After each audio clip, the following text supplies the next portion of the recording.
Video sobre lo que es insuficiencia cardíaca, ya que este tema nos está tocando lo que es cardiología. Vamos a hablar lo que es su definición, su fisiopatología, las formas clínicas que podemos hablar de insuficiencia cardíaca y sobre todo el tratamiento, que es lo más importante. Primero, ante todo, tenemos que definir qué es insuficiencia cardíaca.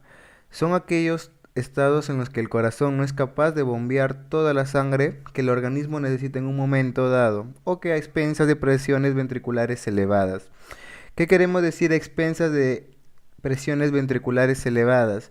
Es en el momento en donde vienen a practicar o a presentarse mecanismos compensadores, que en su primer momento van a ser beneficiosos para el organismo, pero simplemente a largo plazo van a ser dañinos, en los cuales nos va a conllevar a toda la clínica correspondiente a insuficiencia cardíaca.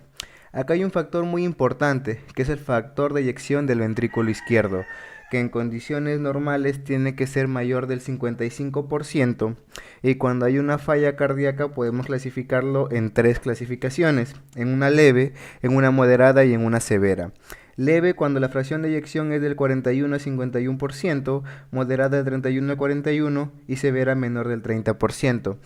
Que esto puede cambiar según la literatura que podamos utilizar, ya que en otras mencionan a la leve como 45 a 55, moderado de 30 a 45 y severo menor del 35%.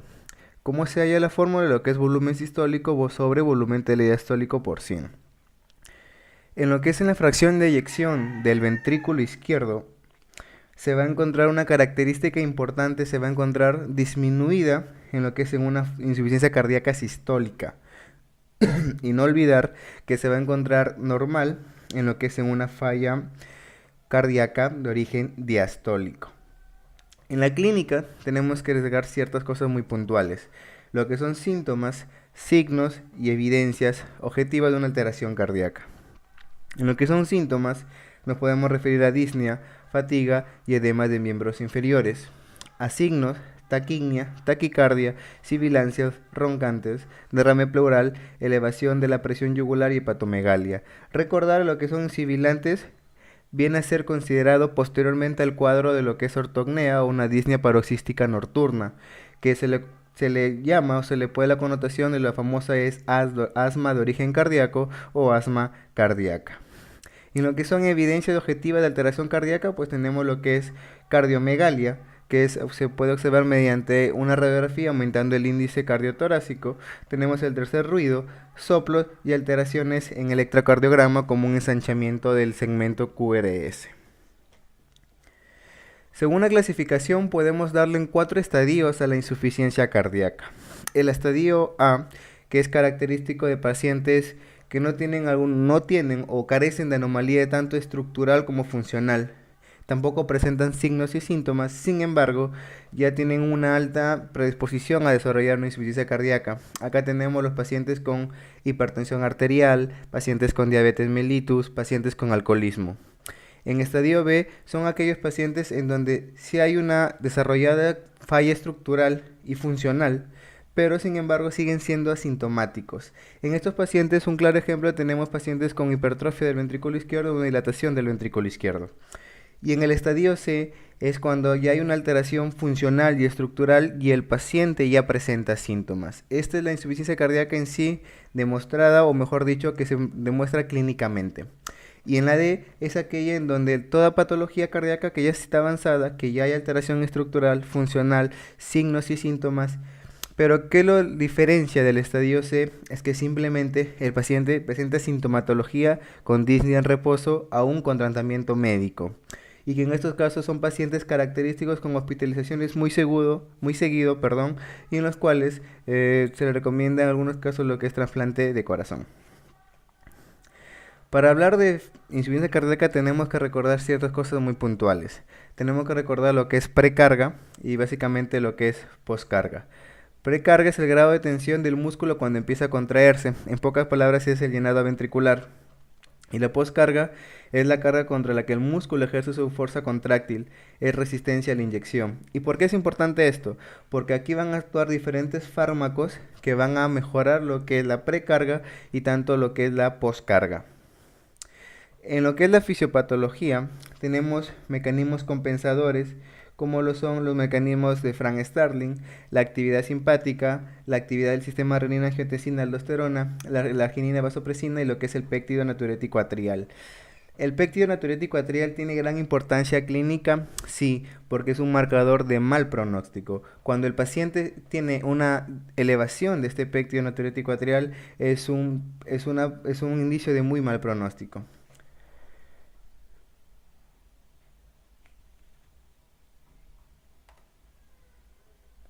Bueno, aquí tenemos en esta imagen sacada de la fisiopatología. Es una imagen muy bonita y muy resumida en la cual vamos a hablar posteriormente. Tenemos los mecanismos compensadores. Vamos a hablar principalmente de lo que es el sistema simpático.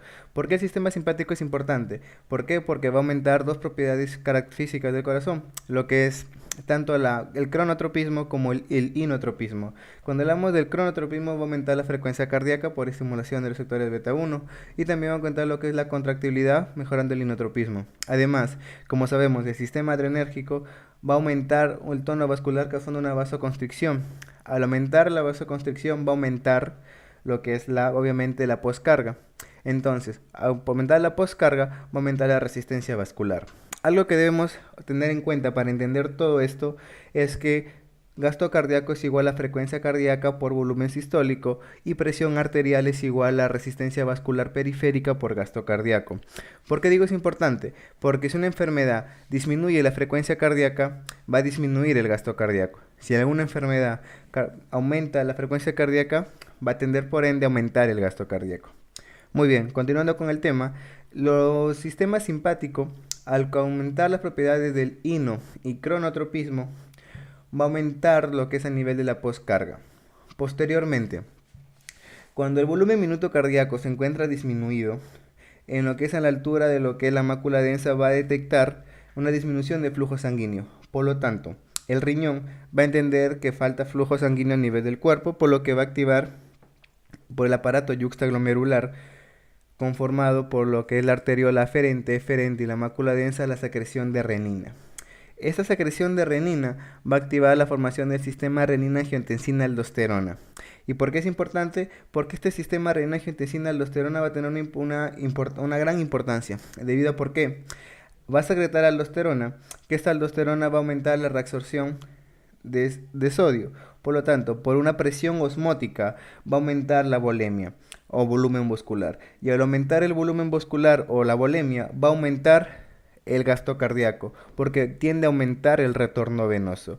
Entonces, al aumentar el retorno venoso, va a aumentar el gasto cardíaco y va a ser un medio de compensación.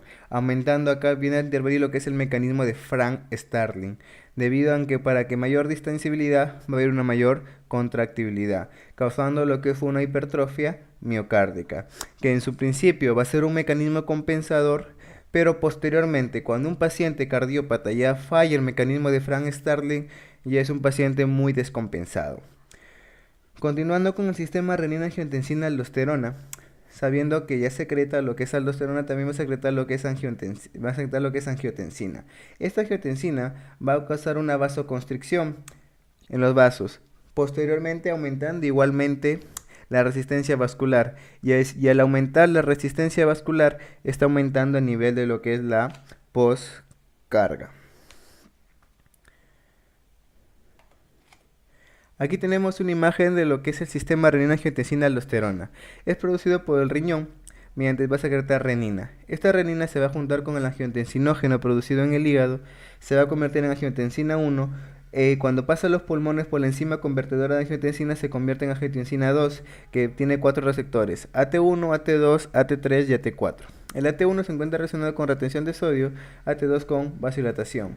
Y básicamente va a ser secretar la secreción de aldosterona porque va a estimular a la médula suprarrenal a la estimulación de aldosterona. A la estimulación de aldosterona va a causar una reabsorción de sodio y agua, ya mencionado, por un mecanismo de ósmosis, va a aumentar la volemia y así va a ser un mecanismo compensatorio para aumentar lo que es el gasto cardíaco y la presión arterial. Va a causar lo que es una contracción del músculo liso. Va a ser secreción de aldosterona, liberación de sodio y antagonista del péptido natriurético atrial. ¿Por qué es importante? Porque aquí van a actuar los fármacos que van a ser mecanismos que van a aumentar la sobrevida del paciente. Aquí tenemos los famosos IECA, el fluoxactopril, enalapril, entre otros más ejemplos. Estos fármacos al inhibir la enzima convertidora de angiotensina, lo que va a causar es que no va a haber secreción tanto de angiotensina y aldosterona. Entonces, si no hay angiotensina y aldosterona, por lo tanto, va a disminuir tanto la precarga, porque va a disminuir la aldosterona, por lo tanto, disminuye el retorno venoso y con ende la precarga, y al disminuir y a bloquear la angiotensina, no va a haber una resistencia vascular, por lo tanto, va a causar la poscarga. Por eso los YECA son fármacos de primera elección, porque disminuyen tanto la precarga como la poscarga. No obstante, tenemos los ARA2, los antagonistas de receptores de angiotensina, que simplemente su única función va a ser inhibir la producción de angiotensina 2. Por lo tanto, no va a haber resistencia vascular y por lo tanto no va a haber poscarga. Simplemente los ARA2 en conclusión disminuirían la poscarga y los YECA son de mejor elección porque disminuyen tanto la poscarga y la precarga. Recordando, entonces, cuando hay un bajo gasto cardíaco, el sistema autónomo, el sistema simpático, básicamente se va a activar. Por lo tanto, el sistema simpático va a aumentar la poscarga. El sistema renina-angiotensina-aldosterona va a activar tanto la poscarga y la precarga. Y lo que es la secreción de vasopresina va a aumentar lo que es la precarga. En otros mecanismos compensadores también tenemos que hablar diferentes mecanismos, como también se menciona mucho la endotelina, que la endotelina tenemos diferentes tipos, 1, 2 y 3, pero siendo la endotelina 1 el principal vasoconstrictor periférico que encontramos. Pero simplemente todos los mecanismos más importantes son los mencionados principalmente acá. Una vez que aclaro más, no olvidemos que cuando el mecanismo de Frank Starling tiende a fallar, ya el paciente ya presenta toda una manifestación clínica cardiópata descompensada. En la etiología de la insuficiencia cardíaca, tenemos que recordar que podemos estudiarlo de diferentes formas. Tanto una funcional, una cronológica, una de localización, una sintomatológica y una de gasto cardíaco. La más común o la que más hemos escuchado seguramente de localización de derecha a izquierda, pero funcional también tenemos lo que es sistólica o diastólica, cronológica si es aguda o crónica, de localización si es derecha o izquierda, si es sintomatología tenemos la anterógrada o retrógrada y es de gasto cardíaco si tenemos de alto o bajo gasto cardíaco. En la funcional, cuando nosotros hablamos de funcional nos estamos refiriendo a sistólica o diastólica, y ya he mencionado que la fracción de eyección del ventrículo izquierdo menor del 50% nos estamos refiriendo posiblemente ante una falla sistólica, y las enfermedades características que causan esta falla es una isquemia o una miocardiopatía. Y cuando tenemos una fracción de eyección del ventrículo izquierdo normal, nos podemos referir a una falla diastólica. Y las enfermedades características, acá tenemos una hipertensión arterial, una pericarditis constrictiva, un taponamiento cardíaco. Recordar que la insuficiencia cardíaca sistólica no se presenta pura, siempre se encuentra acompañada de forma diastólica. Sin embargo, que para términos pedagógicos se menciona como sistólica netamente dicha. Pero si hay una falla sistólica, también hay una falla diastólica.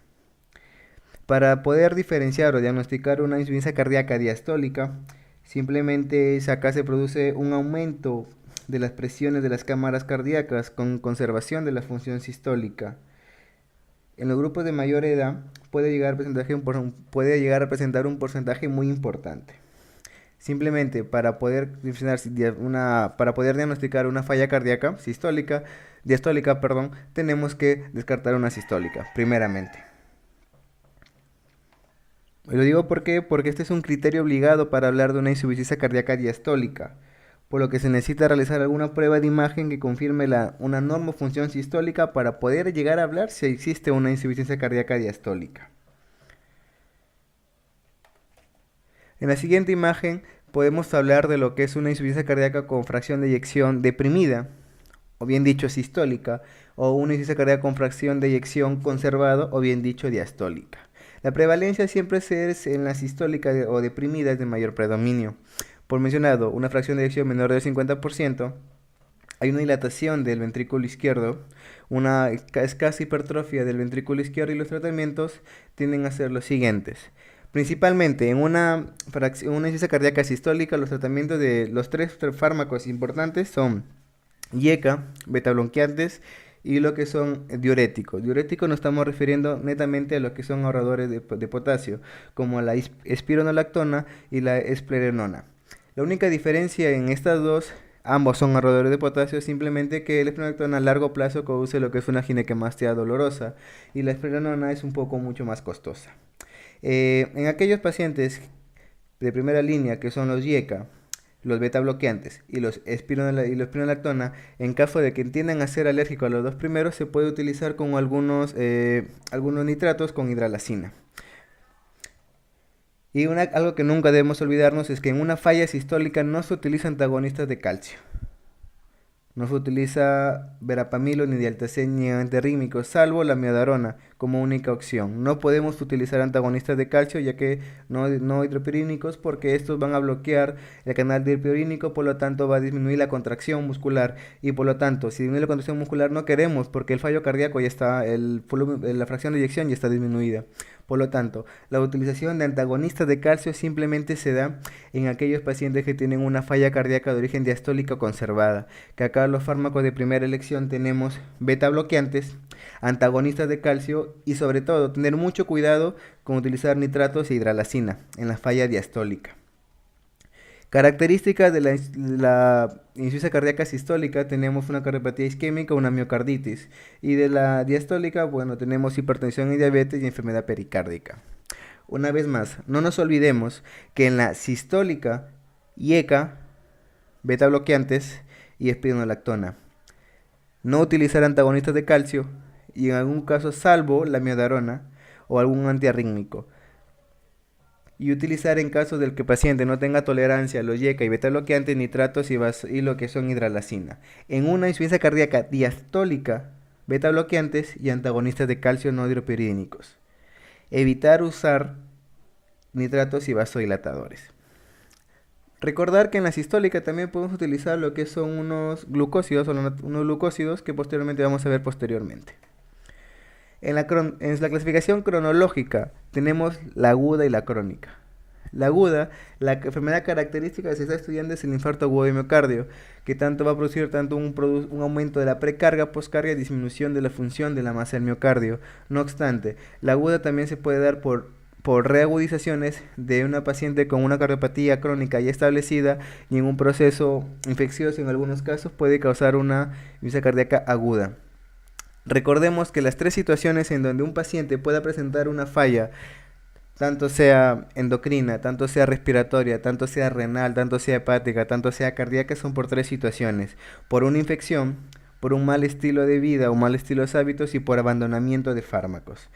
En esas tres situaciones, si el paciente deja, y puede que desarrolle una reagudización con una enfermedad crónica ya de por medio. Y en la crónica tenemos que la más común de las enfermedades y simplemente durante su evolución. Cuando nos referimos a gasto cardíaco, nos estamos refiriendo a dos situaciones: una de gasto cardíaco disminuido y gasto cardíaco elevado. Cuando nos referimos a gasto cardíaco disminuido, es la mayor predominante, como cardiopatía isquémica, cardiopatía, valvulopatías y pericardiopatías. No obstante, en gasto cardíaco elevado son muy poco comunes, pero acá tenemos enfermedad de Payet óseo, tenemos lo que es hipertiroidismo por el estado de hiperdinámico. Y debido a esto, ¿por qué? Porque va a haber una insuficiencia de oxígeno, sí, pero el sistema se va a encontrar en un estado hiperdinámico. Por lo tanto, va a haber un aumento de gasto cardíaco, pero con insuficiencia de oxígeno. Característico ejemplo tenemos finalmente anafilaxia, embarazo y anemia. Muy bien, en la localización. Cuando nosotros hablamos de localización, hemos escuchado siempre lo que es izquierda, derecha, y si es retrógrada o anterógrada.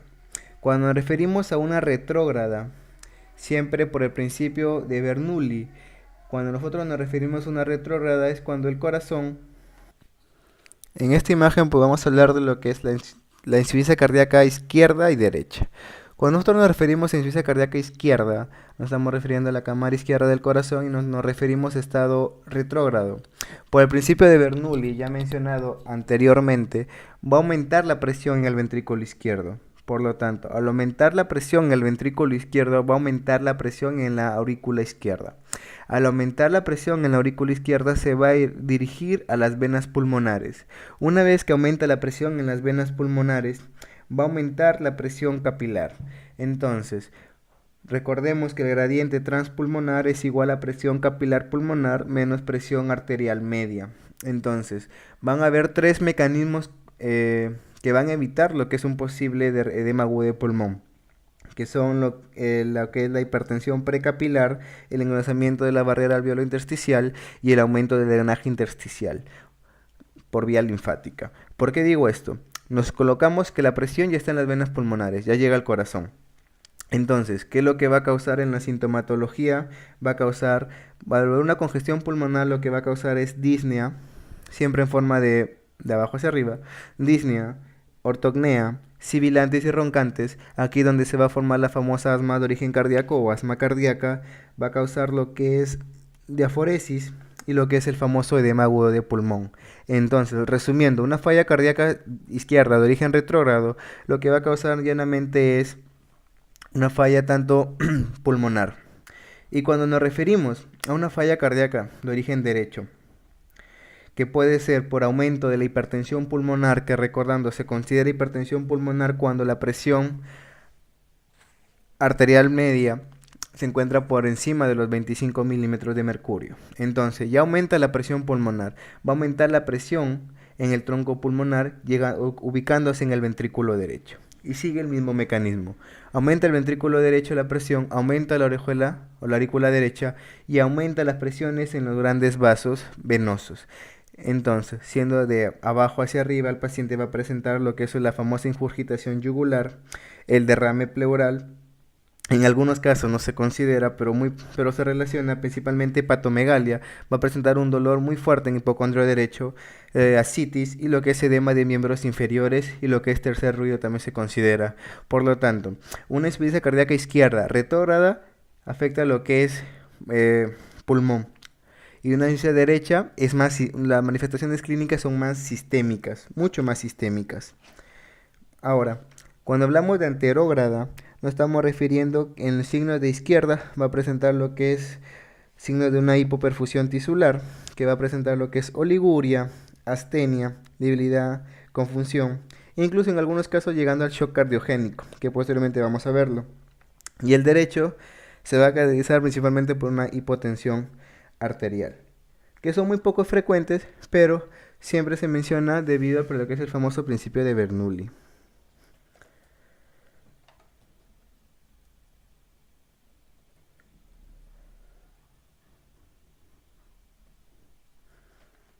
Ya. Continuando, este fue un resumen de lo que es tanto una insuficiencia cardíaca derecha como una insuficiencia cardíaca izquierda. Insuficiencia cardíaca derecha tenemos congestión de tejidos periféricos, tiende a ser más sistemático, principalmente ascitis, y lo que es una congestión del tracto gastrointestinal. En algunos casos causa una enteropatía, que si bien es cierto es muy poco común en porcentaje de los pacientes, pero es de muy mal pronóstico. Y una congestión hepática. Se encuentran siendo relacionados con disfunción hepática y lo que es causa lo que es una hepatomegalia. Y lo que fue una insuficiencia, en este caso la congestión del tracto gastrointestinal también se relaciona con aumento del factor de necrosis tumoral. Y una insuficiencia cardíaca izquierda tenemos el gasto cardíaco disminuido, ¿no? Entonces tenemos una congestión pulmonar, lo que va a causar algunos cuadros de cinosis, y cuando produce el edema pulmonar, que en la radiografía la vamos a encontrar por la famosa forma de alas de mariposa, va a causar lo que es ortopnea, que recordemos que el paciente siente que le falta el aire en decúbito dorsal. Tenemos lo que es una tos productiva, con esputo medio espumoso, y lo que es la disnea paroxística nocturna, que es muy característica en pacientes cardiópatas. Cuando hablamos de disnea paroxística nocturna, nos estamos refiriendo a aquellos pacientes en los cuales se levantan de madrugada porque sienten que les falta el aire. Y cuando hablamos de disnea tenemos que recordar que hay una clasificación de 4 estadios: estadio 1, estadio 2, y estadio 3 y estadio 4. Estadio 1 son aquellas disnea en las cuales el paciente tiene cansancio a grandes esfuerzos, Disnea tipo 2, aquellos en los cuales el paciente tiene disnea a esfuerzos que anteriormente para él eran normales. Disnea grado 3, aquellos pacientes presentan disnea a esfuerzos en los cuales si netamente son ligeros, como cambiarse, limpiar o lavar. Y disnea grado 4, el paciente presenta disnea en totalmente reposo. Principalmente, cuando llega a disnea grado 4 ya son pacientes usualmente con estadio 4 de insuficiencia cardíaca. Y recordemos que la insuficiencia cardíaca izquierda en sí a veces viene acompañada de la derecha. Y cuando viene a ser acompañada de la derecha, tiene a ser lo que es la famosa insuficiencia cardíaca global. En las manifestaciones clínicas tiene que ver muy mucho si es insuficiencia cardíaca izquierda y si es insuficiencia cardíaca derecha. Pero generalmente, usualmente la mayoría de los pacientes presenta izquierda, tenemos lo que es disnea, que es el síntoma más frecuente por acúmulo de líquido en el intersticio. Característico es una elevación de presión venosa y capilares y pulmonares. Ortopnea, disnea paroxística nocturna. Tanto la ortopnea como la disnea paroxística nocturna precede al asma cardíaca. Al asma cardíaco o de asma de origen cardíaco. En el edema agudo de pulmón y lo que es edema de miembros inferiores. Cuando nosotros nos referimos a hipoperfusión, tenemos dos tipos, lo que es la periférica y la cerebral. La periférica se caracteriza por debilidad muscular y la cerebral por confusión, cefalea y lo que es la respiración de Cheyne-Stokes. ¿Por qué quiero dar mucho énfasis a la respiración de Cheyne-Stokes? Porque esto es de muy mal pronóstico.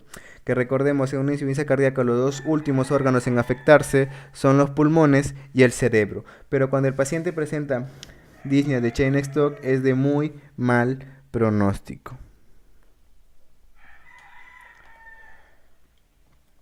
Acá tenemos el índice de Forester, que en los cuales es muy importante porque nos va a ayudar a ver ciertas patologías y principalmente ver qué cardiopatía se presenta más a menudo.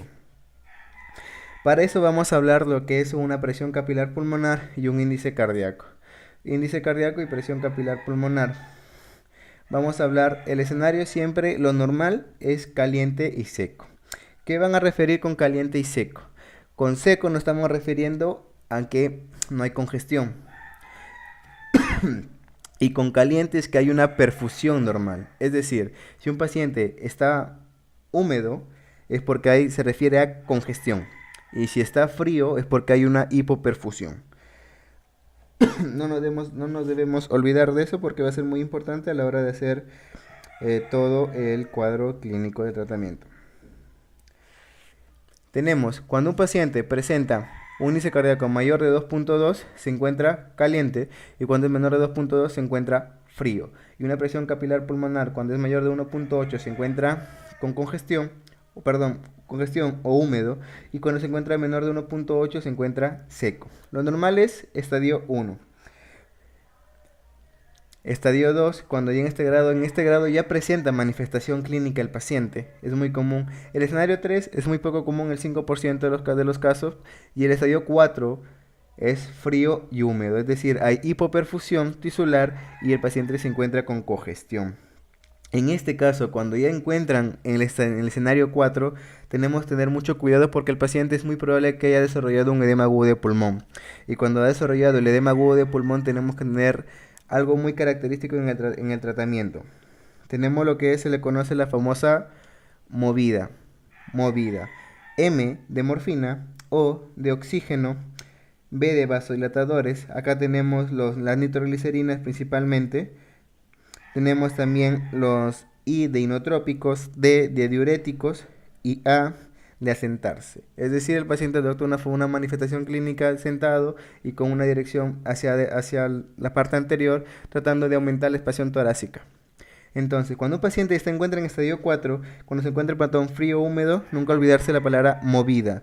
Morfina, oxígeno, vasodilatadores, inotrópicos, diuréticos y asentarse. El patrón seco, frío, simplemente se le va a aplicar lo que son inotropismo y diuréticos. Y el patrón húmedo, caliente, se le va a aplicar simplemente diuréticos en algunos casos si es necesario. Recordemos que en el patrón frío seco no es necesariamente diurético, simplemente se le aplicaría en algunos casos que puede haber cierto grado de un pequeño derrame, pero simplemente se le aplicaría inotrópicos. ¿Por qué inotrópicos? Porque el paciente no hay congestión. No hay congestión, a decir, no hay congestión, por lo tanto no va a haber una afectación de la cámara cardíaca izquierda. En la exploración física, el paciente puede ser una presión arterial normal si se encuentra compensado. Sin embargo, si hay una presión sistólica disminuida, es por una reducción del volumen sistólico y usualmente se encuentra una presión diastólica elevada. En la inspección el paciente va a estar diaforético, va a estar taquicneico, va a haber edemas de miembros inferiores, va a haber ictericia y lo que es la emaciación. La emaciación es característico de lo que es la denominada caquexia cardíaca. En la palpación vas a presentar lo que es hepatomegalia, ascitis y Godek en miembros inferiores, y auscultación vas a encontrar un tercer y cuarto ruido, el famoso ruido en galope, pero este ritmo de galope ya se encuentra en estados avanzados o en estados de reagudización. En soplos vamos a encontrar insuficiencia mitral por una dilatación del anillo mitral, una insuficiencia tricuspidia secundaria hipertensión pulmonar postcapilar retrógrada, ya mencionado por el principio de Bernoulli, cuando hay falla cardíaca izquierda va siendo en forma retrógrada hasta que llega al pulmón y llega por la tronco pulmonar, afectando el ventrículo derecho, aurícula derecha y causando una estenosis, una insuficiencia tricuspidia. Y también se encuentra causada por una dilatación del anillo tricuspidio. Vamos a encontrar estertores crepitantes húmedos, sibilantes. Los sibilantes ya mencionados aparecen frecuentemente en reagudizaciones y una ausencia de murmullo vesicular. Algo que nunca debemos olvidar en el murmullo vesicular es que el ruido corre bien, nada mal y vuela mal. Es decir, corre bien. En patologías que haya síndrome de condensación se va a contar mucho más aumentado. Nada mal, vuela mal, hidro o neumotórax o un derrame o un hemoglobo de pulmón, el murmullo vesicular va a estar disminuido. Nunca nos olvidemos de eso. Y recordemos algo muy importante, que todo paciente con insuficiencia cardíaca puede tener arritmias, fibrilación auricular y arritmias ventriculares. ¿Por qué es esto importante? Porque cuando el paciente ya aprende a presentar fibrilación auricular, que es conocida como la arritmia arrítmica, ya se tiende a aplicar otro tratamiento farmacológico que vamos a ver posteriormente. Pruebas complementarias, simplemente vamos a ver lo que es un ecocardiograma, una radiografía de tórax para presentar cardiomegalia por por observación del índice cardiotorácico y el hemoglobo de pulmón que se va a caracterizar por lo que es ala de mariposa, a diferencia del derrame pleural que se va a ver lo que es el esquino de Damosiu. Tratamiento. En el tratamiento de la insuficiencia cardíaca tenemos que ver simplemente si es una prevención del deterioro. ¿Por qué hablamos de prevención del deterioro? Porque en algunos casos, cuando hay un síndrome de hipoperfusión, tenemos que evaluar en un paciente con insuficiencia cardíaca si si hay signos de hipoperfusión, pero la presión arterial está normal o aumentada, no hay ningún problema. Podemos todavía mantener bajada al paciente. Sin embargo, cuando hay signos de hipoperfusión, es decir, signos de hipoperfusión, el paciente se encuentra frío, pero la presión arterial se encuentra disminuida, tengamos mucho cuidado porque ese paciente nos puede llevar un shock cardiogénico. Y cuando nos lleva un shock cardiogénico, es muy probable que nos lleve un shock distributivo. Tengamos mucho cuidado en eso. Y recordemos que la clasificación de lo que es SIRS ya simplemente ya no se utiliza, ya no existe SIRS, ya no existe sepsis con criterios de gravedad. Ahora simplemente en este año ha salido lo que tenemos, lo que es sepsis y shock séptico. Sepsis cuando el LDH se encuentra mayor de 2 milosmoles y shock séptico cuando se encuentra mayor de 4 milosmoles y lo que es el llenado capilar es menor de 2 segundos.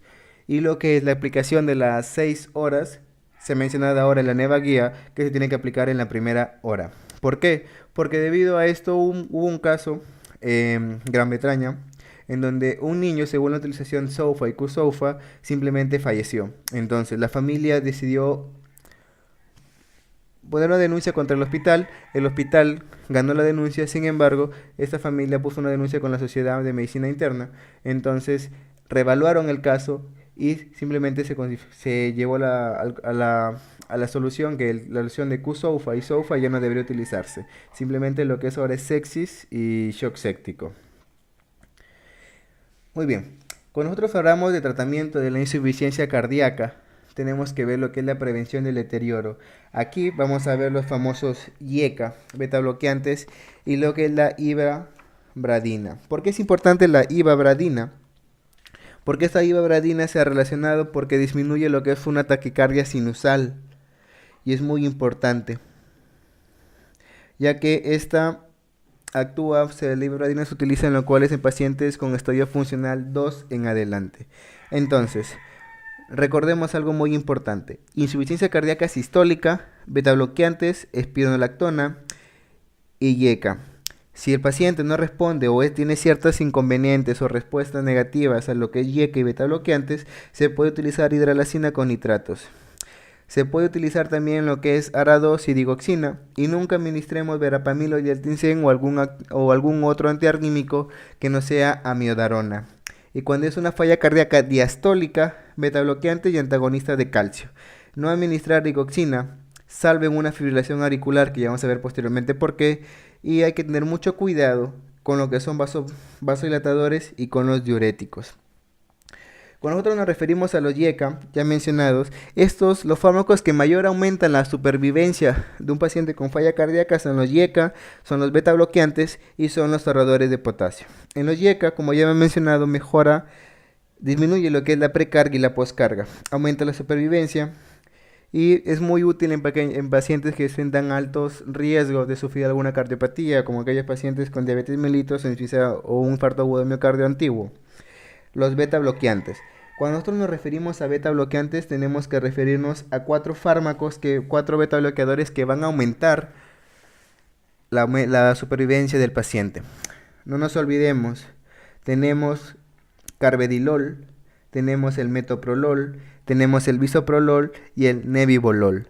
Estos cuatro: carvedilol, metoprolol, nebivolol y bisoprolol. Son estos cuatro beta bloqueadores que van a aumentar la supervivencia de vida. Pero si son beta bloqueadores y van a bloquear los receptores beta 1, ¿por qué mejoran el tratamiento de insuficiencia cardíaca? Porque estos van a causar lo que es un efecto de upregulation, en los cuales van a aumentar la producción de receptores beta 1 en el corazón. Por lo tanto, si siguen aumentando los receptores beta 1, van a aumentar mejor la producción tanto de crono y inotropismo. Y por lo tanto, en esos pacientes que tienen una falla cardíaca, van a mejorar su estilo de vida. Es por eso, por lo que es el upregulation. Ahora tenemos que recordar que de beta bloqueadores tenemos que recordar aquellos que presentan eliminación hepática, aquellos que presentan una eliminación tanto hepática y renal, y aquellos que presentan netamente renal. Recordemos, eliminación hepática tenemos carvedilol, metoprolol y propanolol. Recordemos que propanolol es de primera generación y no se utiliza en pacientes con falla cardíaca. El bisoprolol es tanto 50% de eliminación hepática y renal, y el atenolol, aquellos beta bloqueadores que son eliminación netamente 100% renal, para no olvidarnos y tenerlo en cuenta. Ahora, tenemos lo que son beta selectivos. Acá tenemos 5 beta bloqueadores selectivos también que no debemos olvidarnos en farmacología: bisoprolol, atenolol, metoprolol, acebutolol y nebivolol.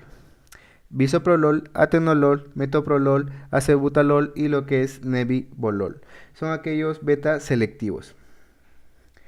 Muy bien, ahora hablamos ya de YECA y beta bloqueantes. Hablemos de diuréticos. Principalmente tenemos la espironolactona. La espironolactona, como sabemos, es un diurético ahorrador de potasio, pero mejora la supervivencia del paciente, sí, pero no es porque netamente sea un diurético, sino porque su función es un antagonismo de la aldosterona, y al ser un antagonista de la aldosterona va a disminuir la precarga. Netamente es por eso. Pero tengamos mucho cuidado en aquellos pacientes con glomeropatías. Si el paciente, después de utilizar espironolactona, tiene lo que es un potasio mayor de 5.5 miliequivalentes o lo que es una creatinina de 2.5, tengamos que suspender la espironolactona o reajustar la dosis por la falla renal de por medio. Y tenemos también acá lo que es la digoxina. La digoxina es un glucósido que, como sabemos, farmacológicamente va a bloquear la bomba sodio-potasio ATPasa.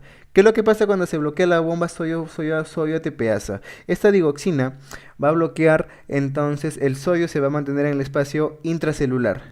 Entonces, mediante una bomba de sodio y calcio, va a permitir que el sodio salga y el calcio entre. ¿Para qué? Para que entre el calcio, para que mejore y aumente lo que es la contractibilidad del corazón.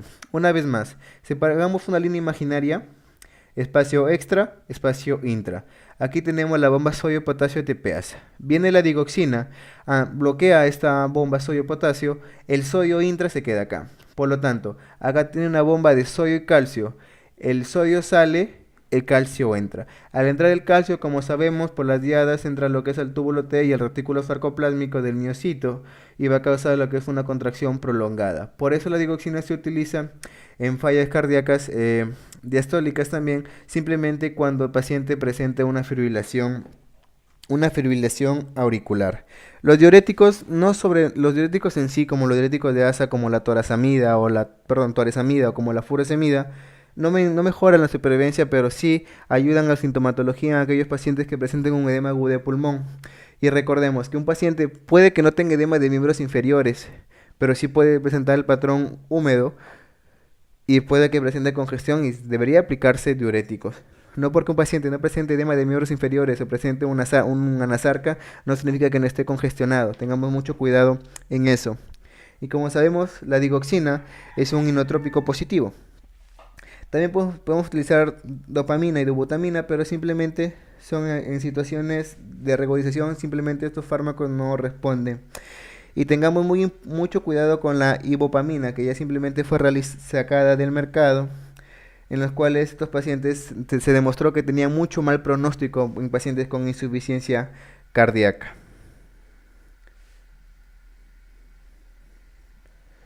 Y bueno, espero haber sido de ayuda y que hayan disfrutado este video. Si te gustó, dale una manito arriba y compártelo y suscríbete. El conocimiento está para compartir. Lo poco que uno puede saber es bueno compartirlo con alguien. Y ten en cuenta siempre el cambio de variable. Recordemos que nuestra carrera es de paciencia y siempre lo que siempre digo, la responsabilidad siempre supera la inteligencia. Así que suscríbete y muchas gracias. Nos vemos posteriormente. Cuídate.